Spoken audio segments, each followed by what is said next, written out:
Hey everyone, I'm a friendly tree and welcome to another episode of Nina Williams in Depth.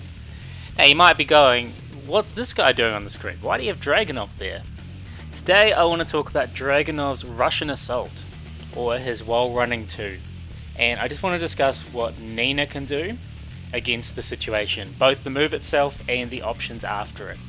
So this is going to be a little bit different to my Nina Williams in Depth videos where we talk about Nina moves, and it's going to be more about a defensive approach that we can apply to this situation. So we'll check the properties are all okay. We'll keep the health bar on up the top, no worries. I'm going to go repeat action. So Russian assault, there we go.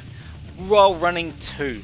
So this is a pretty amazing move. I mean, it's While Running 2 and Down 2 are probably Dragunov's two standout moves at the moment. Although While Standing 1-3 is also insanely good. Double hilt you can see down there. While Running 2, let's put it in. So that's it there. So I believe it comes out in 15 to 17 frames, which means it's got 3 active frames. We'll put opponent frame data on too, because that'll show us. So yeah, 15 to 17 startup plus 6, which means it can be from plus 6 to plus 8. Oh, if he can get it to reach me.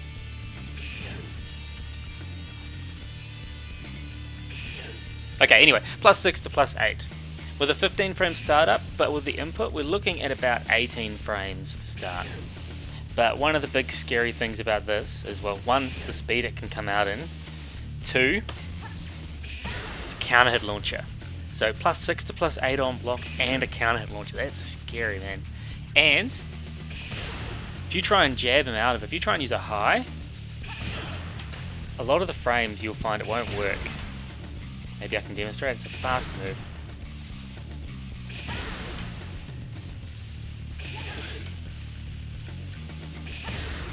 Kind of hard to demonstrate because it's so fast.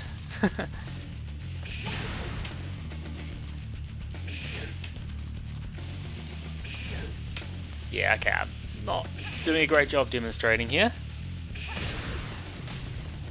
I think most of that's just a counter hitting me. But I've definitely seen it can go under some highs. Anyway, very scary move, especially because of the properties. And Dragunov can perform it. A good Dragunov player can perform it quite seamlessly. I'm not a good Dragunov player, by the way. See? Not a good Dragunov player.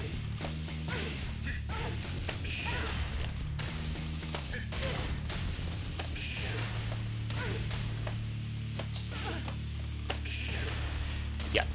So you can see how it's scary because it can just... He can control space like nothing with this. And if it connects, worst case scenario, he's plus 6 and he's right in your face. Best case scenario, you get a counter hit launch or a knockdown. And as you see by the knockdown there, oh.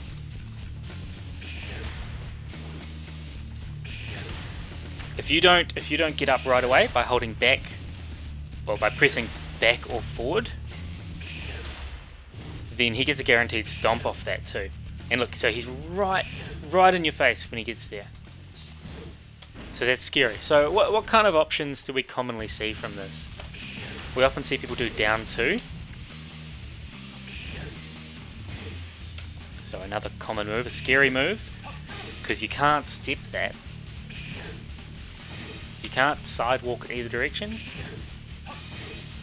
And in this situation, because of the frame advantage, you can't backdash it either. So against this, you could do something that high crushes. You can block and punish accordingly, or you can low parry it. But that's just one of many options. So, I mean, he could just do a down forward 2 there, because if you're expecting the low, his down forward 2 launches crouches. So you're in trouble right away. So if you block that, you can 12 frame punish it. You can side... Oh, can you sidestep it at this frame of launch? Probably not, to be honest. Yeah, there you go. You can sidestep right. Remember that. Remember sidestep right, everyone. So that's two big options he has. Now, of course, he can also do things like his throws. So Dragunov has command throws for a 1, a 2, and a 1+2. So it's a pretty genuine game. But they do all have the visual tell. So you'll have to look for the throw and break it. Of course, to beat this, you can sidestep. You can't sidestep these ones, sorry. You can duck them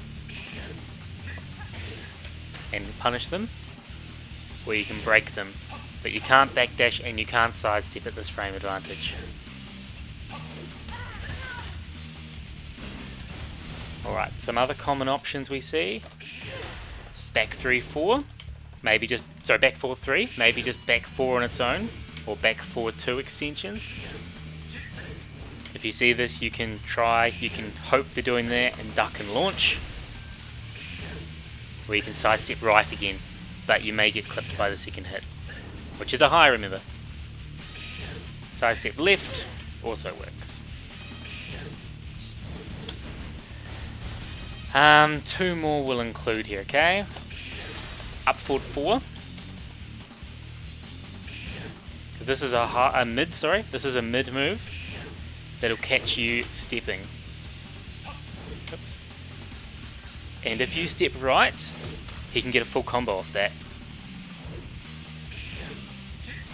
So that's kind of helping cover his weak areas. And also, if you're anticipating a high, if you do some kind of low or action like that, an option he can cover there. Oh, the last one we'll do, if I can ever record it properly, down forward 1. So down forward 1 is scary as well, because it covers a lot of options. Once again, you can't backdash it. If you anticipate the low, it's a lower risk option he has. You saw before, if you get the timing right, you can sidestep right. So sidestep right is clearly a standout thing that's really strong in this situation for Nina. I need you to keep in mind that this is assuming someone's doing a move instantly. They can delay things, they can mix timing up, they could even do a while running 2 into another while running 2. Before we do go into this quickly, actually, let's just quickly look at the sidestepping. So you can sidestep it left, you can sidestep it right, but it's tricky. It's tricky depending on their timing and the range. So I generally find sidestep left easier, and I think I'm proving that now, but both work.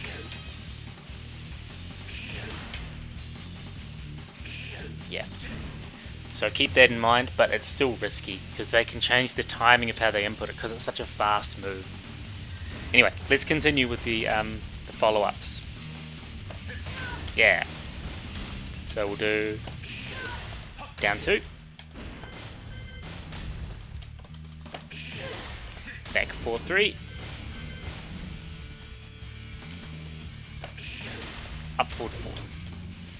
So the reason that I'm bringing this up with Nina, and everything I've done so far looks pretty generic, doesn't it? It's not anything that Nina can rise above or anything specific to her. But of course, a lot of these situations when there's pressure, you can throw out, or you can use her backsway, or you can use some kind of evasive move. So that's what I'm getting at here, and I'm sure you all saw this coming. So sidestep right is a good option, but sidestep right backsway.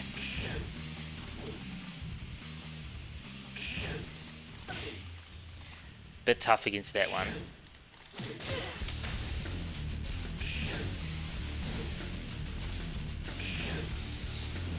Yep.